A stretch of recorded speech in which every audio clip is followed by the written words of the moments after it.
Oh joy, you came back. Or you just stumbled upon this, which is perfectly fine too. But just in case you get confused, What's the meaning of this? the first few minutes of the previous video should clear that up. Now let me find this game I want to talk about. Again? While I'm on this, I'll provide you with a sort of framework for the story, starting with a little wrap-up from last time. I didn't have any skills yet. I'm new to this, please don't hurt me. A lot of what you would now call conventions was still pretty fresh at the time, and new to me in any case. After months of playing, I finally did beat the game. After I had beaten the game once, I didn't have any trouble rushing through it again. I tend to think this whole affair primed me for what to expect from most video games. That is, you run around, you step on people, you fight bosses, and you get the girl. Move along, nothing unusual here. However, during that time I also got me some new and slightly different games, like Fortress of Fear and DuckTales. And when I met with friends, I just tried out their games, which were sometimes quite original, like Quirk. I suppose these broadened my horizon a little, and my young impressionable brain might have even thought it got the whole package already. Of course it did not. But it did know which games were around. In the days of my foregone Game Boy obsession, I had frantically gobbled up all the promotional flyers and catalogs. Cause those were often the only information you were gonna get. It would be one or two screenshots and a ludicrous write-up done by some being that never seemed to know what it was describing. The amount of useful information you got out of this would be the equivalent of an attempted total media blackout today. Compared to today's massive press coverage and the usual flood of teaser trailers, these promotional flyers were beyond teasing. They were pure torture, but in a wonderful way somehow. The excitement when you finally got to play one of these was off the charts. So every time a friend came along with a different game, I was eager to see what it was actually like after having dreamt up all sorts of crazy ideas about it. It was there, on such an occasion, that I got to play.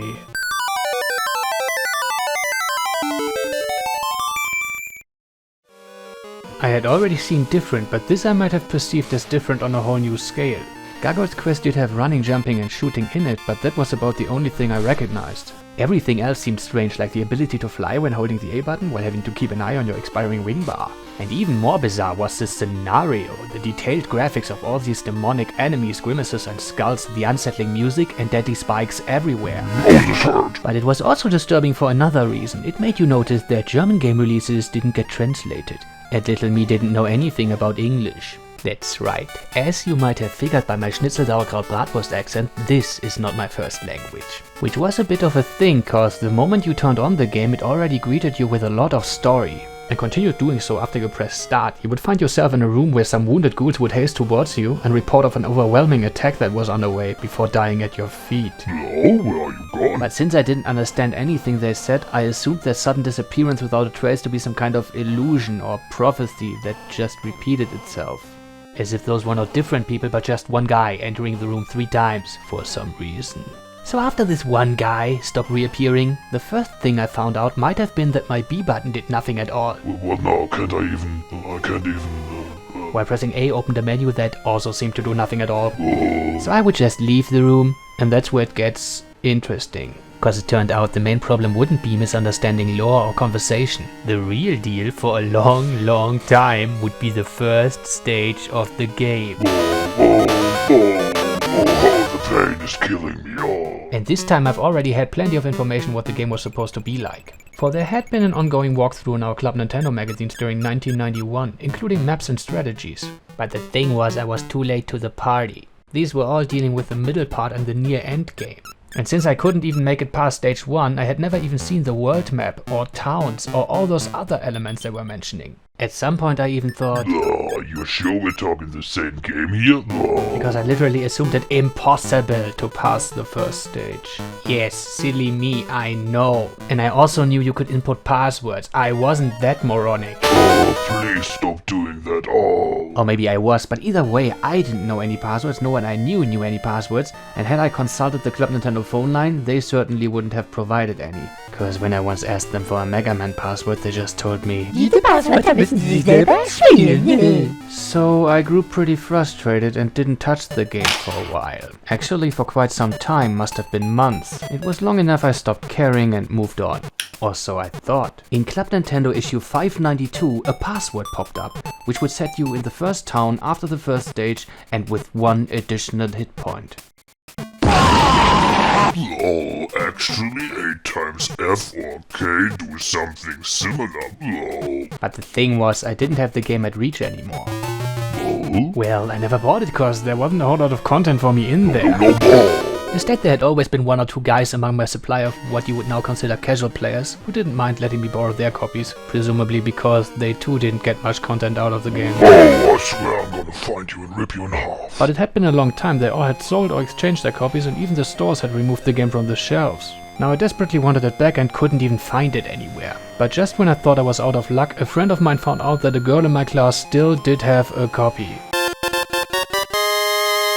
So I put in the password and must have been like, interesting, there's actually a whole new game hiding in this cartridge that seems to bear some resemblance to the Gargoyle quest I read about eons ago. Who could have known? Where'd that come from? That's just crazy talk.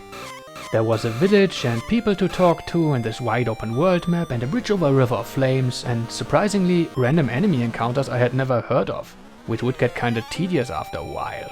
But I so didn't care. Drunk with excitement, I just picked it up from there and ran with it. So much even that after only a few tries I had already beaten the stage 2 boss, this tower monster thingy. And I don't remember anymore what exactly went through my head in that moment. But it must have been something like, Now, did you just pass a stage?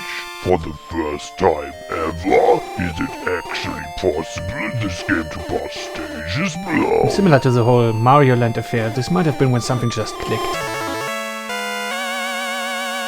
After all this time, this must have felt so empowering and relieving that I thought I could just go on. Cause I did, and eventually played through the whole thing without getting stuck again. Only with some minor complications. The English screen text went to being problem number 1. Frequently the game would go, But you wouldn't know what you just got me, stupid. and of course, figuring out any hint that hadn't been explained in my Club Nintendo issues took me a little while. But most of the puzzles and conversation trees, if you wanna call them that, were trivial enough that you could often just figure them out by try and error.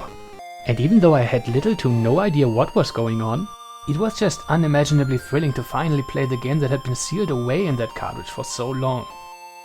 Oh my, just listen to this music for a second.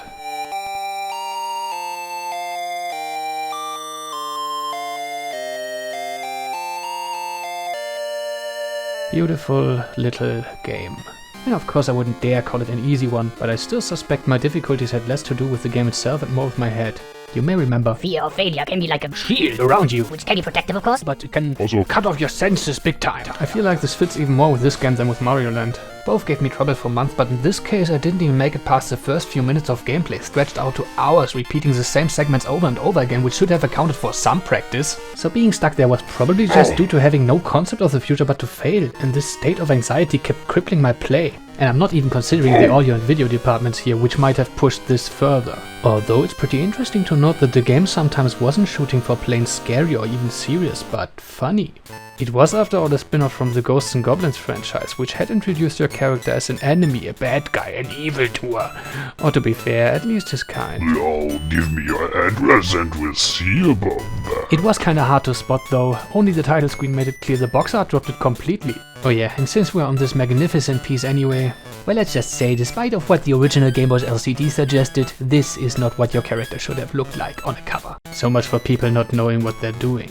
Anyway, instead of being the bad guy here, you witness him being a savior and even becoming a legend among his peers, who I think are all man-eating demons, which were sometimes portrayed as being overly friendly, even quite lovable.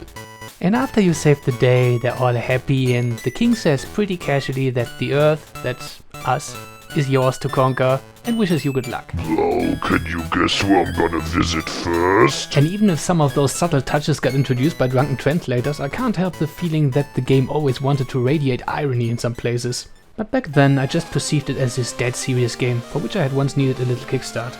Or speaking of which, another clue for this whole fear being the main issue idea is the simple fact that I had sometimes even made it to the first boss. And come on, if you got through that stage, I'd argue that you got all the player training you needed. The boss fight itself wasn't that hard.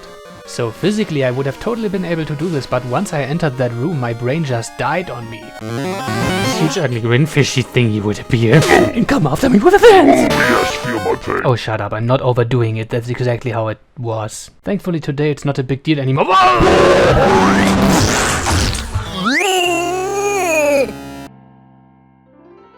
Hey, are you okay?